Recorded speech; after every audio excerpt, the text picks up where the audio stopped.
PC hit Grim Fandango was originally titled Deeds of the Dead, but was changed because of LucasArts didn't want a reference to death in the title.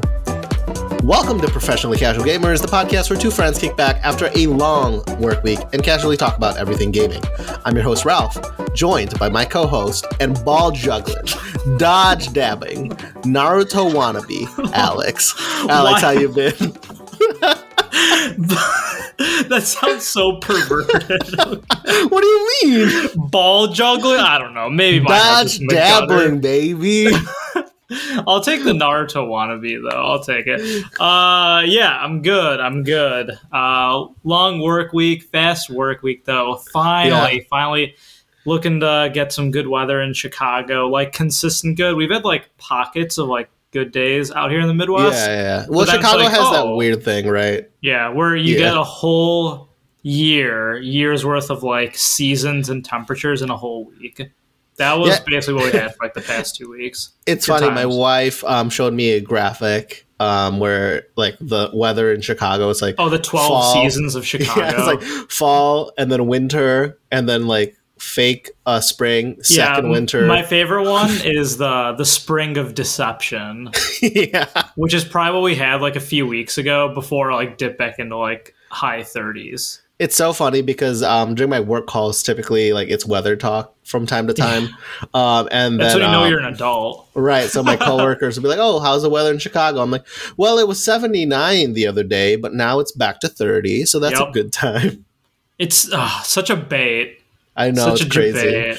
I know hopefully it starts warming up for real soon, though. Yeah. I mean, this next coming week should be so. Yeah. Knock on wood, I guess, but. I've been decent. Listeners, if you hopefully realize, we did take a week off yesterday. Ralph was over in Michigan catching Pokemon. No. Did you play Pokemon Go over there or no? Oh, hell yeah. I totally did. So there you go. You're catching Pokemon in Michigan, or the Upper Peninsula. And then I had a lot of family stuff going on. I don't really want to get into too many details, but definitely took up my time and my focus and energy. So we decided to take a week off, but we're coming back strong. And I'm really happy to be here to goon around, kick back with Ralph. And worries, Easter weekend too. So that's cool. Yeah. You got to do you. You gotta take your time. But today we're kicking off episode 28. Before we get into industry news, though, let's talk about what's been keeping us busy this week. To start us off, Alex, tell me what you've been playing.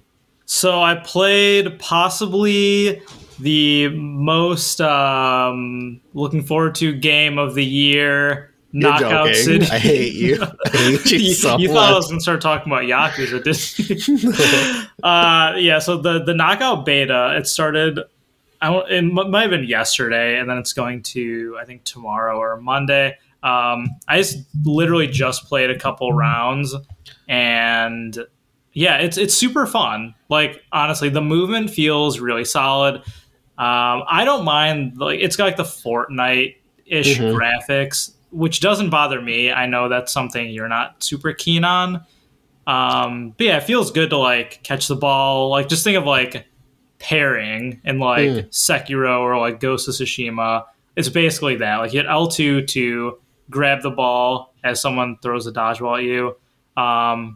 Then you can R2 to throw, or you can hold it down, and then it'll go even faster. So, like it was kind of shown in the trailer in Knockout City, if you do catch the ball, it gets faster the next time you throw it, and like that just keeps going. Like the ball can get super fast if you just get into like this rhythm with someone where you're throwing it and they're catching it, they're throwing it, you're catching it, etc. So it's pretty cool. It's the mode they have right now in the beta is a 3-on-3. Okay. So there's a lot of like good like team, I guess, tactics you can take into play. And the maps are they're kind of expansive. There's not just like, it's not just like one hallway, right? There's a lot of like winding corridors and like different ways you could take. There's like different floors that like move up and down. So it's kind of dynamic in that regard. So it's super fun. In terms of replayability, it's a game that I would love to play with other people. If you're just like, talking smack on the mic, like a party chat, and then like coordinating your movements that way, that sounds super fun. But playing it on your own, it's kind of whatever. But it's a cool little game that EA is coming out with. So definitely change of pace for them. Yeah, how deep is the game though? So like, do the different characters that you pick, do they have different abilities? How deep do you think the game can get for longtime players? I think there are super moves. I But you don't remember? No, like I just played it and I played 2 games. Okay. I don't. Yeah, you can like turn into a ball. Okay. And you can like roll around, like literally, like you can turn into Sonic the Hedgehog, basically doing the spin dash, and then you can throw your teammate who turned into a ball. And if you charge them up when you're holding them, they turn into like, you lob them, and they turn like a bomb, and it does like an AOE. Can the other team catch you? Yeah. Really? Yeah, but then you can pop out. Okay. But yeah, so you can like knock people off the edge too, which is kind of like, you can do a shoulder charge. If someone's holding the ball and you shoulder charge them, they'll lose the ball that they're holding, and then they'll knock them back. So you can like knock them off the edge to like kill them, basically. Yeah, so yeah, I don't know, it's a fun little game. It's nothing crazy, but like it's fun. I'm definitely like memeing it up by being super excited about it, but if it was like on PlayStation Plus for free, I'm sure it'll be on Game Pass. Like, I'd be down to play it. It's kind of just one of those things, yeah. Are you still playing Yakuza Like a Dragon? Oh, yeah.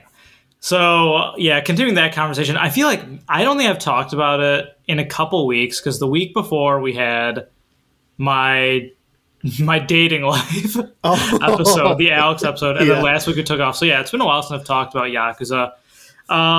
I am kind of nearing the end. Like, I'm kind of getting a general idea of like where the plot is heading now, because the first like 3 hours of the game, you meet some characters, stuff happens, and then for the next like 15 hours, you're like, I have no idea how the first 3 hours was that relevant, and I don't know how those characters are going to tie into whatever. But now I'm seeing like there's a lot of great plot twists, which I'm not going to get into, obviously, but it's unpredictable at times, and it catches you off guard, and it molds everything into one solid narrative. So really fun. And there are 2 things I want to touch on, and then I'll kind of pass off to you, because I know we have a lot of fun stuff to talk about. One is the mini games in this game. Dude, the mini games are so good. So I talked about one of them, I think, in the first time I was talking about it, which was when you're collecting the milk bottles and ramming into the homeless people.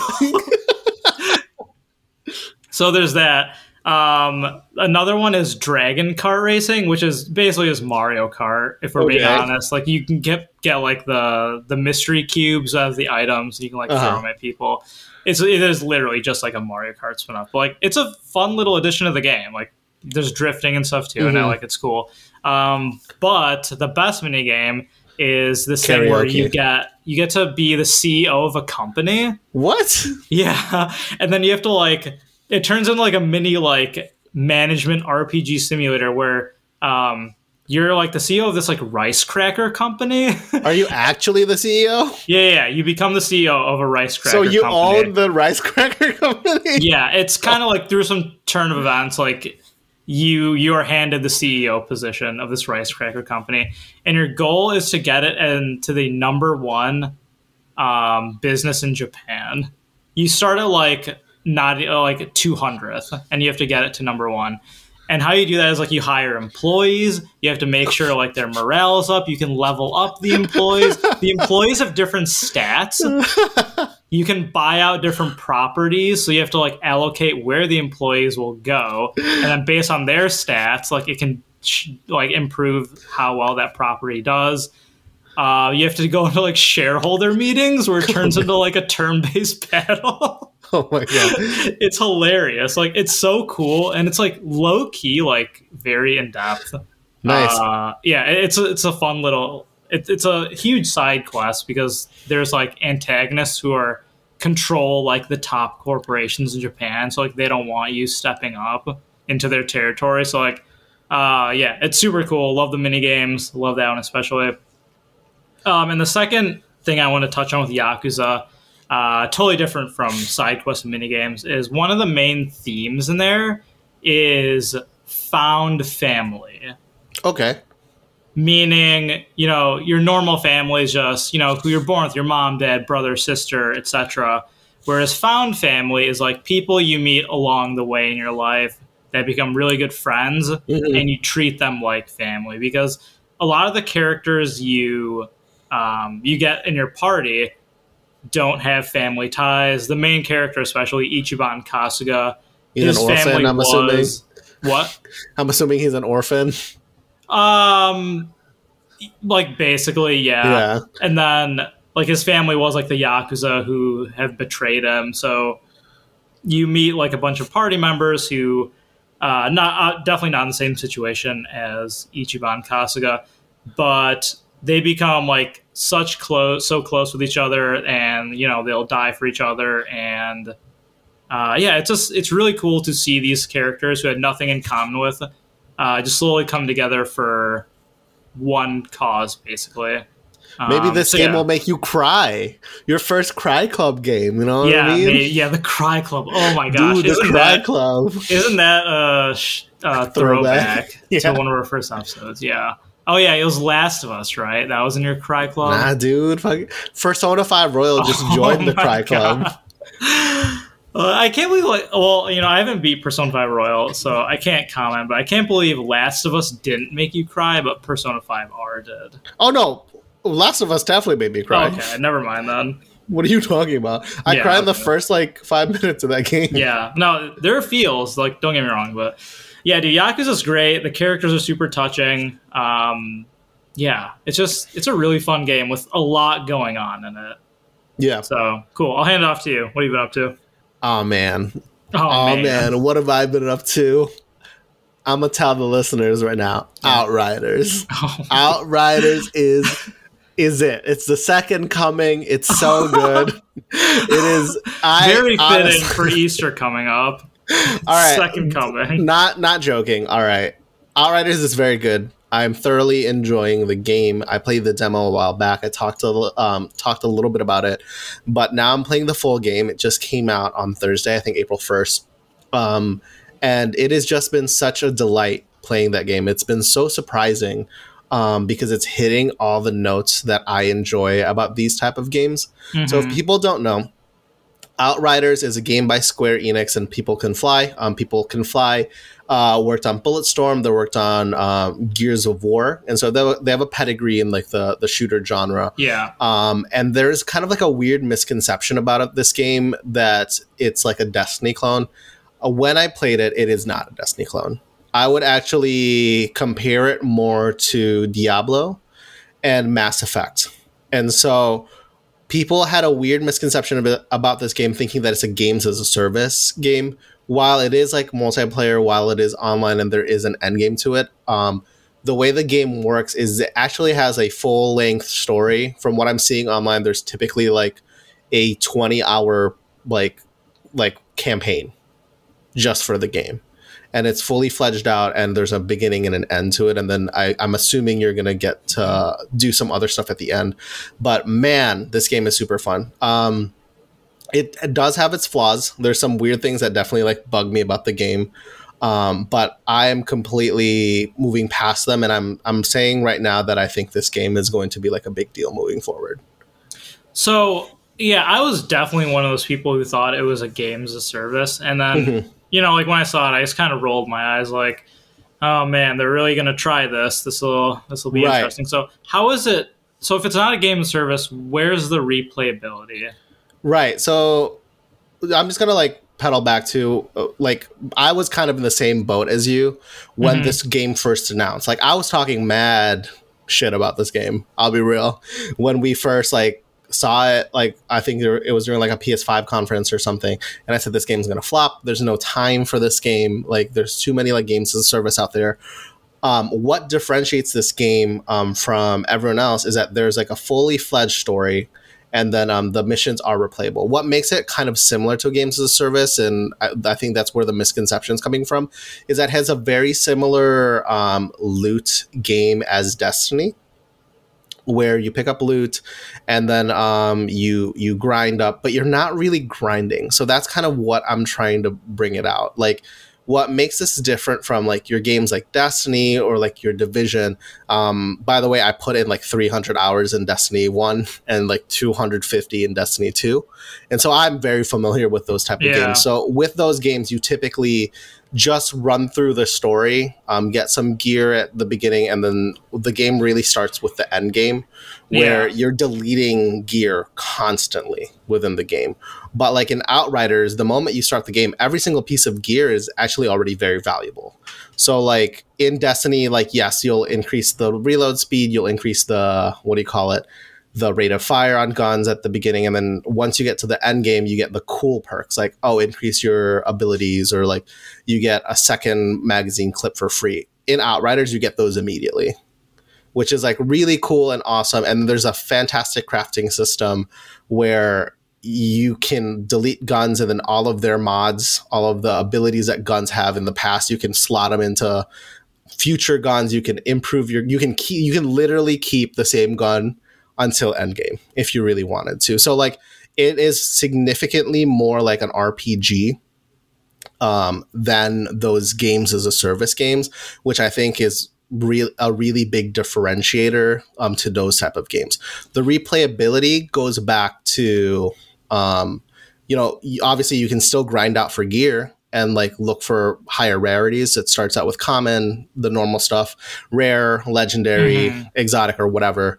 And then you can definitely grind those out, but there is a full experience here if that's not something you want to do. But I think moving forward, I think a lot of people are going to really enjoy it. It's kind of weird because what I keep on seeing online is like, oh, it's a Destiny clone, like we don't want to play this or whatever. There's this huge misconception about it, and the people that have actually played Outriders are in love with the game. It's crazy. Cool. Yeah, I'm really curious to see what I know you love it, and that obviously is like a huge green flag. I'm wondering like what other reviewers or critics are saying about it. Yeah. As of this time on April 2nd, it's not on Metascore. I don't think I saw an IGN review. Let me pull it up. I know that GameSpot just reviewed it.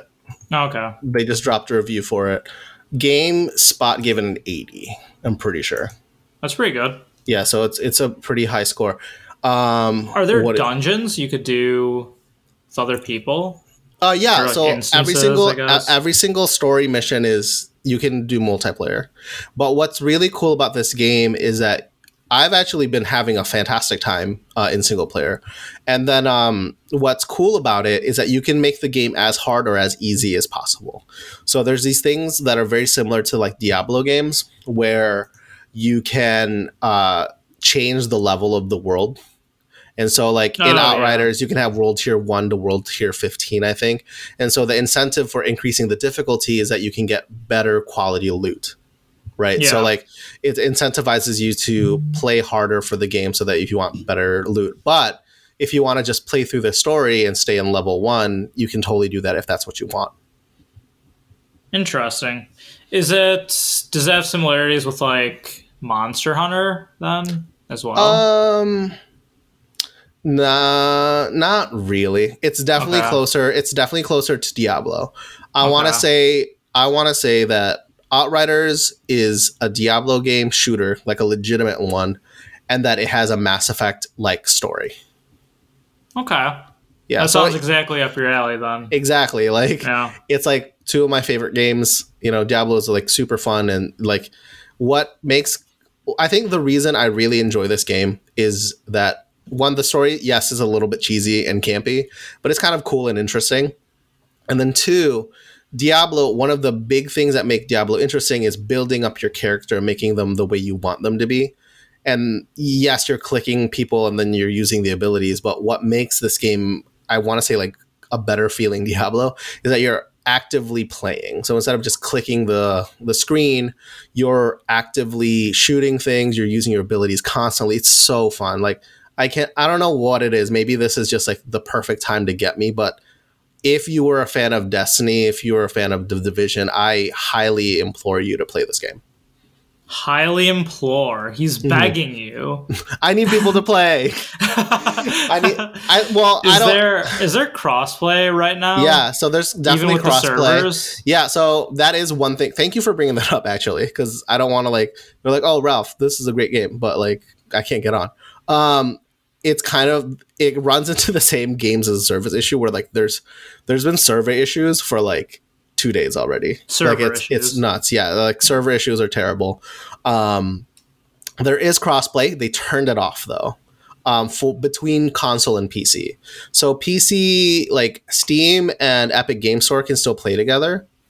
But PC gamers cannot play with console gamers. Console players can still play with console players. So PlayStation can play with Xbox, for example. Oh, that's cool. Yeah, but for right now, you can't matchmake with PC players because there's crazy server issues happening right now. I don't think Square Enix thought this was going to be successful, if I'm being honest. But right now, we'll go through it later on. It's very successful. There's a lot of people playing Outriders. Cool. Yeah, and then both of us are, well, I don't know if we're playing it still, but we did play for a little bit at least. League of Legends Wild Rift. I'm playing ranked, baby. I don't know what you're talking about. Are you? You're still playing it? Yeah, dude, I'm level 10. I think I stopped at level 5. Do you want to quickly explain what it is? Yeah, so League of Legends Wild Rift, mobile version of League of Legends. Yeah, it has the mobile gacha stuff. It is much more fast paced. Yeah. And what is kind of cool about it, and one thing that definitely trips people up when they play League of Legends on the PC, they don't flip the map. So no one ever gets red side. So if people aren't familiar with League, there's a blue side and the red side, and red side somewhat kind of feels at a disadvantage because you're playing from the top to bottom. It does have a lower win rate. Yeah. So in Wild Rift, they do something cool where everyone always has blue side. They just flip the map. They mirror it. So that's kind of cool. One thing that I wanted to bring up, because I know we've been talking about games a lot today already. One thing I wanted to bring up is I want to play Wild Rift on PC. It sounds so stupid, but I definitely want to play League of Legends Wild Rift on the PC because one, the game is faster. There's less heroes, which kind of sounds like a weird thing for me to want, but it's easier to kind of put your mind around the game if there's less heroes. And then, what do you call it? The way that they do the skins is amazing. And then the last one is, it's just so much more fast paced than normal League already. Yeah, the average game time is probably 15 minutes. So, average. There's some that are shorter, some that might be longer. That honestly, the what am I trying to say? The cinematics for the characters and the skins is super cool because they remade the models from the ground up. So if you did see I first noticed this with Ezreal when I was running. I'm that's a different run animation than he has in actual League of Legends. So if you are fully integrated with this game and you've been following it along for years, to see it in this new format and this new identity is something that's really cool. I don't know what it is with me. I think it is just a me thing. I just can't get attached to mobile games. I don't know what it is, but this is definitely something I could see where you get to the airport and your flight is in an hour plus and you're well, what am I gonna do? And I'd be I'm just going to play some League of Legends Wild Rift, I guess. Which is kind of amazing, though, right? That's a totally crazy cool thought. I'll be real, the reason I'm actually at level 10, haven't done ranked yet, but the reason I'm there is because I've been playing while my wife and I watch TV. So that's when I play Wild Rift. Real good bonding time. I know. But it's one of those things where she's knitting and then we're watching TV together and I'm playing League. It's just one of those things where it's super low key and nothing too crazy. I do want to bring up the cool thing about League of Legends Wild Rift that I don't think you've experienced yet. they have these these things where as you level up, you get these. It's kind of similar to the crafting system on League of Legends, but instead of buying shards, getting keys, whatever, things like that, you get to use this key or whatever, this consumable. You get to pick whatever champion you want. You buy it. That's nice. For free. Like as you're playing. Not to mention, they also have very similar thing where you get these key and then you use it and then you get to pick whatever skin you want. Which is nuts to me. It's crazy. Pick whatever skin. Wow. Yeah, whatever skin that you want. Granted, I'm sure that you're only getting those now because it's kind of the launch of the game. They're trying to get people to keep on playing. But maybe, but on the other hand, honestly, like all the skins are kind of on the same level. Right. Like in League, there's definitely some that literally are just like a color swap. And then there's some that, you know, totally new like animations. They pick the good ones for Wild Rift.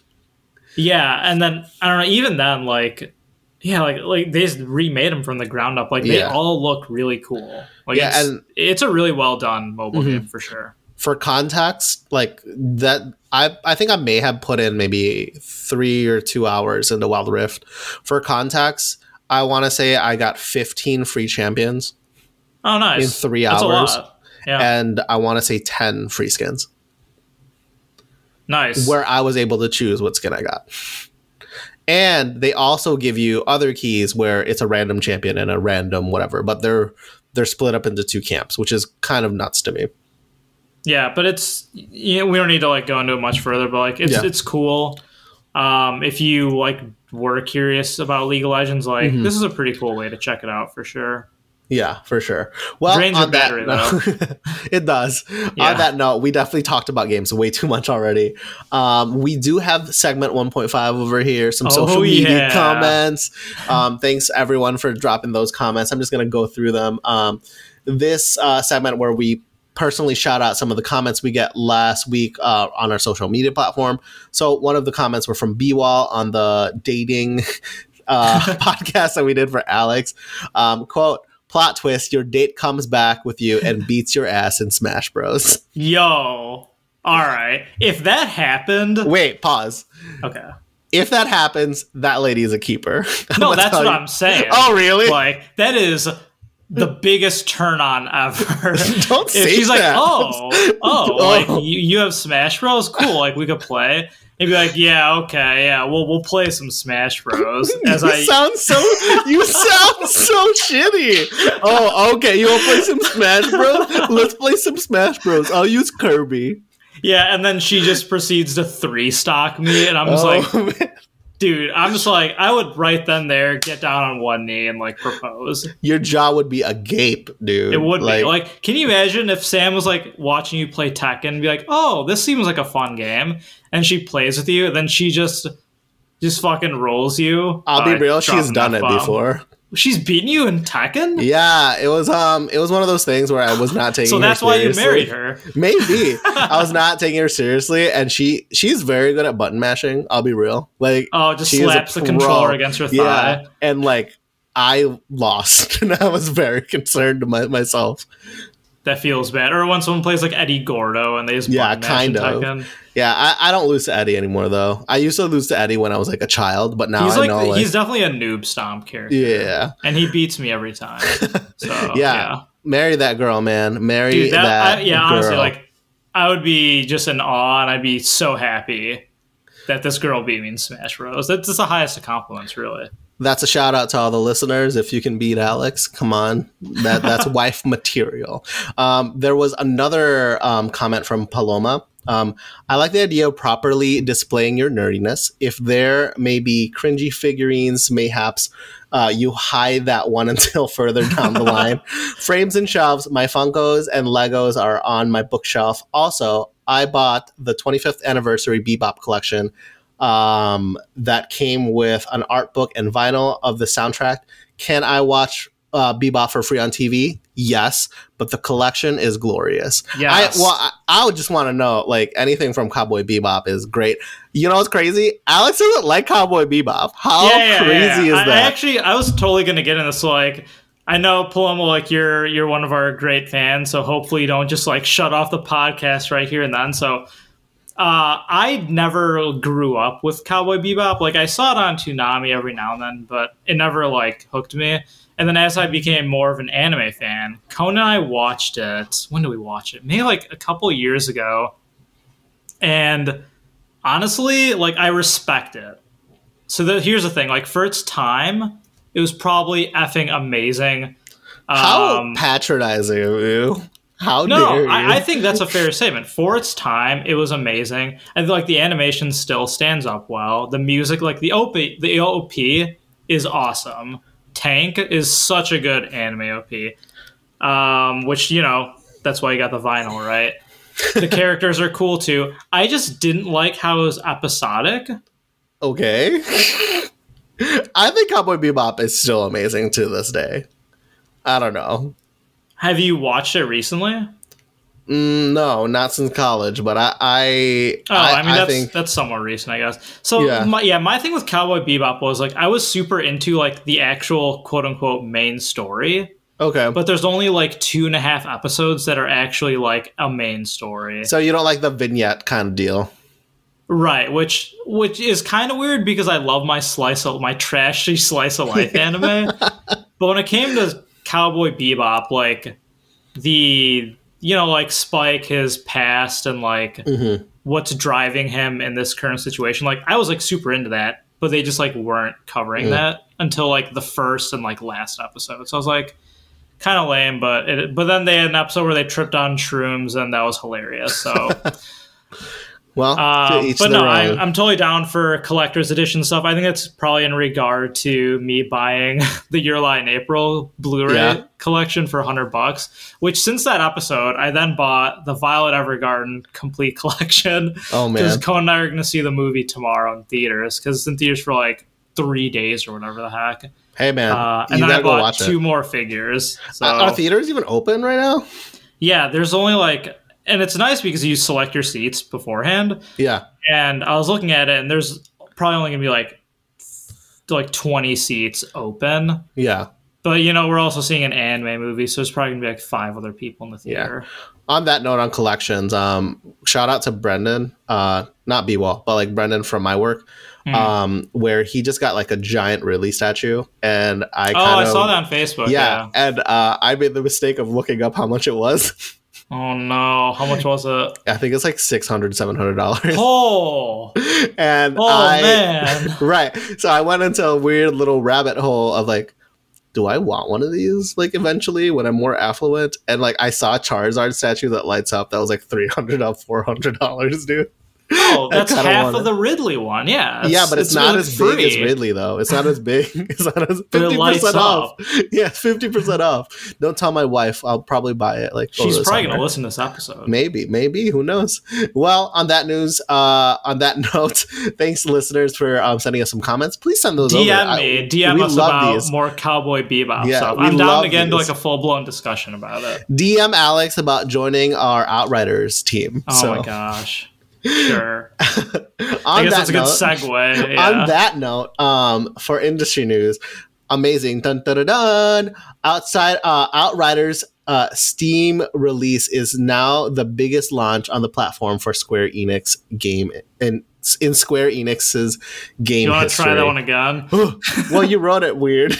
I just copied and pasted it. So Outriders, Square Enix, Outriders is now its biggest game that ever launched for them on Steam. So this remarkable milestone is thanks to the more than 100,000 concurrent users logged in on launch day. It is important to note that this number does not include console players.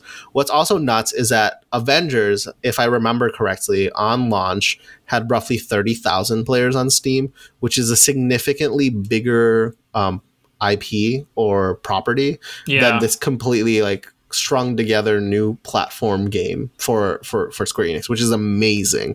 I can't even stress how huge this is for Square Enix. Alex has been talking so much smack about Square Enix's Western studios that they really needed this win. Yeah, it's hilarious too because I I can't even like say it without laughing. Balan Wonderland, that meme of a game that I played the demo on, that released early or mid-March, and that like flopped horrendously. That's an Eastern studio. See, there's no correlation. Is it? It might be. I'm pretty sure. Yeah, because the what do you call it? The head for it, I'm assuming it's Eastern. The head for it is the person that made co-creators of Sonic. Yeah. Okay, yeah, you're probably right then. So, yeah, if Square Enix had Balan Wonderland and then Outriders both tanked, that looks super bad. So, honestly, yeah, good for them for having Outriders do this well. I don't think like anyone honestly expected to do this well. Like new IP, so it's crazy, but I just keep constantly hearing about it in the news. Makes me want to check it out, but I need to be Yakuza. I mean, I guess. Well, the real question is, Alex, when are you, me, and B-Wall squatting up on Outriders? As soon as I beat Yakuza. Because I'm trying to think what my timeline for games is this year.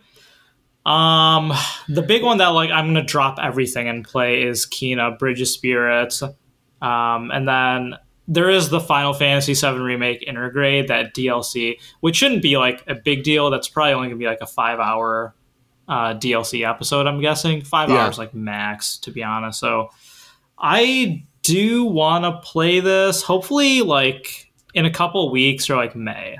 Yeah. Mass Effect Andromeda, you know what I mean?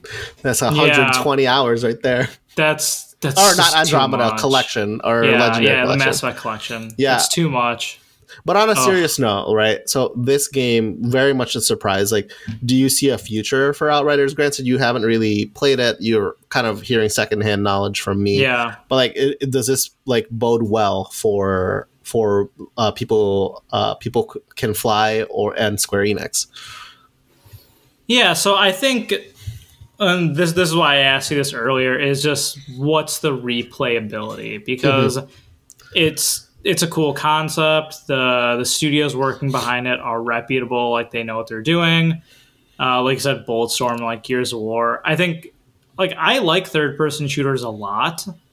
I think there's a lot of first person shooters, so we've kind of been looking for a nice third person shooter because Gears of War kind of fell off. It's not really too relevant anymore, I would say. So this could take the place of a really nice third-person shooter. So as long as it has endgame content to keep players coming back to, I think it could do really well. So it certainly had a good start, right? Yeah, and one thing I do want to note that I didn't bring up because I'm not there yet, but from my understanding, the main story is not part of the endgame content. That's good. So there is a completely separate section of the game that's specifically catered to endgame, which is kind of amazing. Because on other games like The Division or like Destiny, they plan you to replay all of the old story missions, things like that, in order for you to grind up to endgame, which is kind of amazing. Gotcha. Yeah, that is cool. Granted, you said you can grind through story missions by the world difficulties or whatever. Mm-hmm. Yeah, for sure. But yeah, there's other stuff to do, though. On a separate note, Ghost of Tsushima is getting a movie adaptation from the director of John Wick. So cool. We are happy to partner with Sony Pictures to make this happen. Nate Fox, game director at Sucker Punch, said in a statement on the PlayStation blog. And Jin is in very good hands with the film's director. Chad Stilinski created something special with John Wick. His vision for what could be, backed up by years of experience, combined to create some of the finest action scenes ever created. If anyone could bring to life the razor-sharp tension of Jin's katana combat, it is Chad Stilinski. Yeah, that's a tough last name I'm looking at right now. I'm like, well, he's trying his best. I'm trying my best. My tongue is just getting tied up today. So, Alex, does this game need a movie? All right. Firstly, I guess you could make that question broad. Does any game need a movie? The answer is probably no. But is it cool that X game is getting a movie? I think the answer, in my opinion, is always yes. right? To just see this form of entertainment in a different medium and to see what someone's perception of that might be putting on life is very cool. Are most of them terrible? Oh yeah. Like, absolutely. But like, I always like that it's happening, that this attempt is there. Except if it's Avatar: The Last Airbender, the movie by M. Night Shyamalan, that should never have happened. That was so upsetting. Yeah, that's literally a war crime. It's not a video game, but I wanted to bring that to light. Every time I can roast that movie, I try to. Yeah. But yeah, I think Ghost of Tsushima, the game, tries to be very cinematic in some regards. Like, it has like that photo mode where it is like the most expansive and elaborate photo mode I've ever seen in a video game. Spider-Man's was super good too, but Ghost of Tsushima came out first, so I'll give it to that. It has like the 60s black and white like film grain mode you can like play the game through. Like, it tries to be like those awesome samurai movies. So to see the game that was inspired by the movies be made into a movie by such a reputable director of a very reputable series, I'm so jacked to see this movie. Because like, you and I both love Ghost of Tsushima. I think it was the game I played the most, or second most, on my PS4 last year. 8.5. 8.5 from Alex. Yeah, I mean, it wasn't perfect, but 8.5 is a very good score. Yeah, but didn't you give it Game of the Year? I think it is. Yeah, I mean, I gave an 8.5 before it had the multiplayer mode implemented. That's true. Yeah. Yeah. On my side, the only reason that I think this is really promising is because of the John Wick director. Totally. I'm so excited to see what kind of shenanigans like Jin is going to get into with like the katana combat and things like that. Like I said, I've always had issues with video games being adapted to movies. Like, we've had this conversation with Last of Us, and then like, I particularly don't like the idea of having an Uncharted movie. Did you know they're making a Metal Gear Solid movie? I guess everyone's making video game movies now. And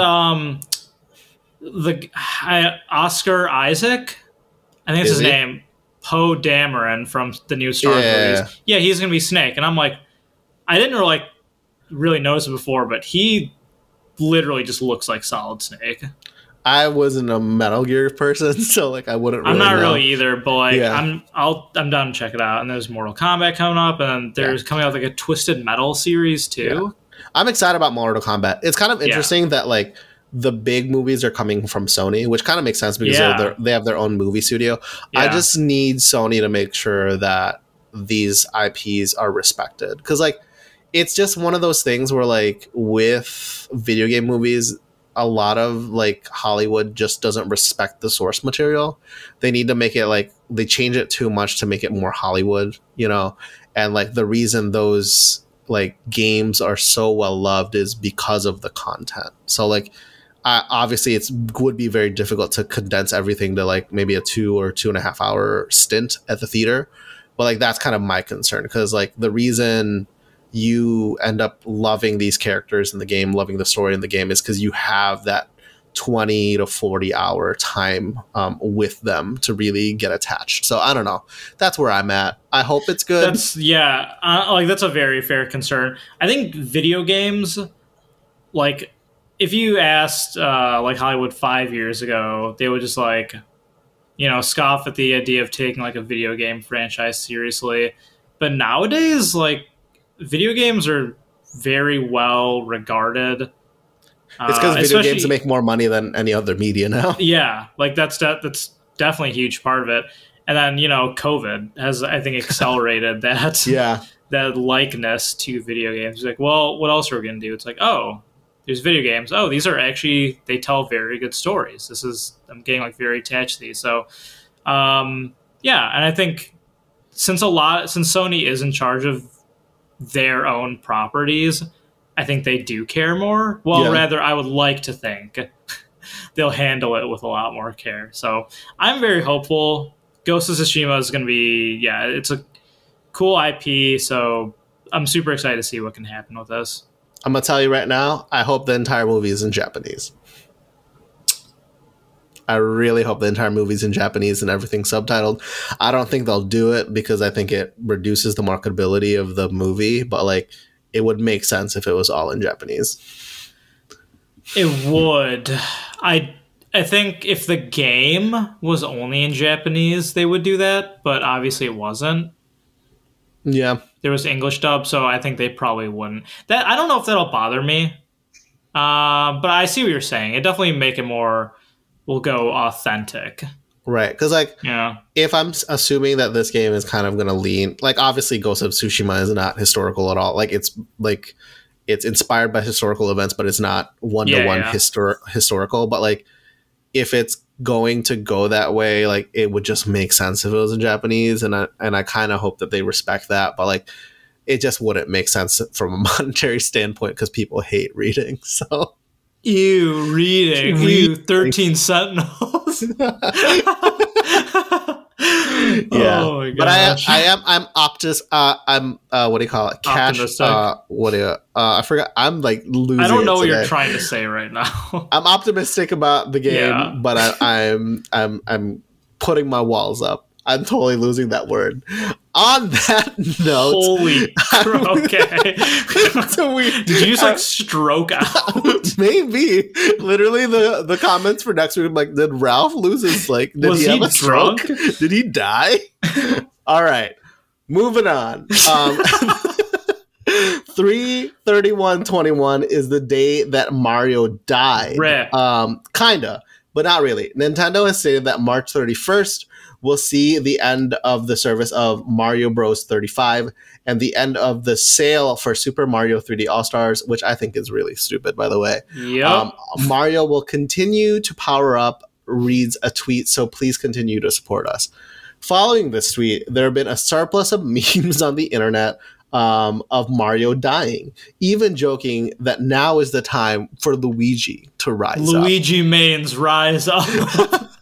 So, Alex, is it time for Luigi to thrive? What do you think of this idea of Mario's death? It is time for Wario to thrive. People are forgetting my boy Wario. Like, what the heck? No. Yellow Mario? Yellow fatter Mario. Yeah, it's funny that this is such a meme. And my favorite like meme, like Mario dying, my favorite GIF is the one where they throw him into like the dryer, like the plushy Mario, and they play the soundbite, the wah. It's so funny. I love it.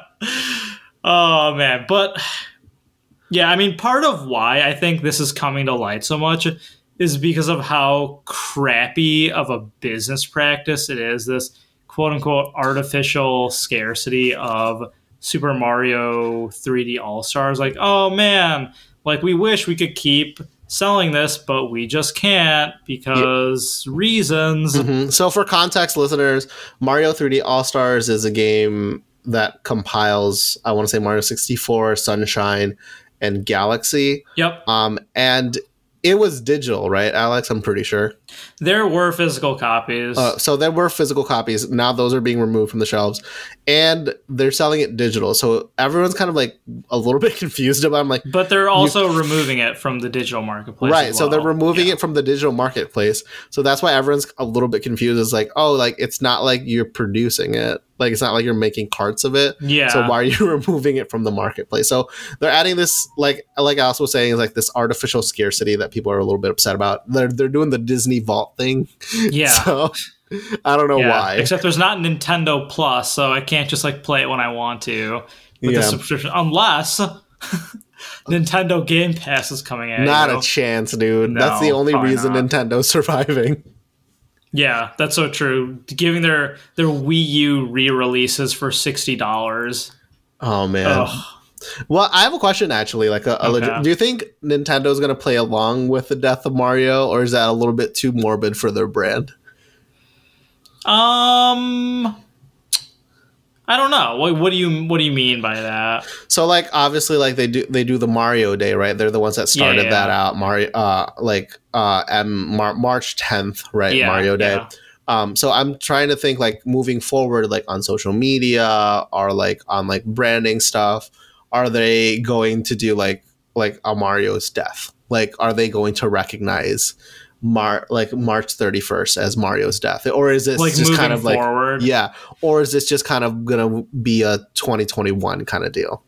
Because I have a feeling like Nintendo fans are gonna keep memeing this forever.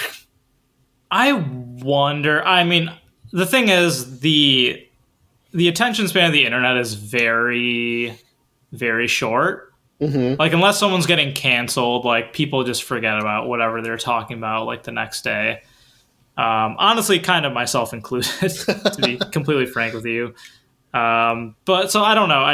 This is in regard to basically just Super Mario 3D All-Stars getting canceled, essentially, from digital and physical stores. So, it's not like March 31st is, like, officially a Mario's death day. It was just like for this game being canceled, right? Yeah.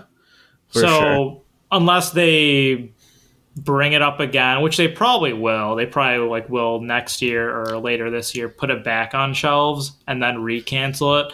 So maybe they'll just be like, oh, Mario's dying again or something like that. I don't know. Surprise. They're actually going to bring back Mario on March 31st. Like, oh, like Mario comes back to life. Yeah, right. Oh man, that's so stupid. Well, on that note, there's a couple of games that are kind of on sale right now. There's some new things added to Game Pass, which is awesome. So on Xbox, on Game Pass, they added Octopath Traveler, which got stealthily released on the platform, which is kind of a big deal. Yeah, cool addition. Which is great. And then if you have Game Pass, you have no reason to not play this. On the console version of Game Pass, too bad PC players, that's why I bought mine on PS5. Outriders is on Game Pass for console, which is amazing. So, super cool. Jump in on that, play with me. I'm totally down to play with anyone. I'm really enjoying the game. On PlayStation, they're not trying to look bad in front of Game Pass. They're also doing the PlayStation Play at Home campaign. So the following games are free. It's a long list. So Ratchet and Clank, Horizon Zero Dawn Complete Edition, Astro Bot Rescue Mission, Subnautica, Abzu, Enter the Gungeon, Moss, Paper Beast, Res Infinite, The Witness, and Thumper. So one thing to call out about this, a lot of these games are VR games as well. So check those out. A few of them can be played without VR, but if you have a PSVR, check those out for sure. Yeah, and Ratchet and Clank and Horizon Zero Dawn Complete Edition, super good games. Yeah. So it's, really cool for them to just throw out there to fans for free. Yeah. Subnautica is the one that I'd like to call out. So Subnautica is definitely a game that a lot of people are missing out on console because it's a bigger PC game, but people definitely love that game. On Nintendo, they're doing a Bethesda sale. One of the things that I want to call out is Doom Eternal. It's $29.99. On Steam, Horizon Zero Dawn Complete Edition is $29.99. But if you're on PlayStation, you get that bad boy for free. Yeah, granted, it'll probably look better on, PC. Yeah, if you have the rig to run it. Right. On Epic Game Store, Tales of the Neon Sea is free. So those are the cool budgets and things to check out on the different platforms. Thank you for sticking around for our 28th episode of Professionally Casual Gamers. We had a lot of fun hanging out with each other, and we hope you did too. If you have any discussion topics or questions, send it over on professionalcasualgamers@gmail.com or on our Instagram/Twitter at professionalcasualgamers. DM Alex all of your fun, dank memes. Tell him that you want to play Outriders. I'm going to bang this drum for the rest of the year. More importantly, just DM me about whatever anime you're watching, and we can all have a conversation about that. That sounds pretty fun. And then we start an anime podcast. So, see you next week. Keep it casual. Bye.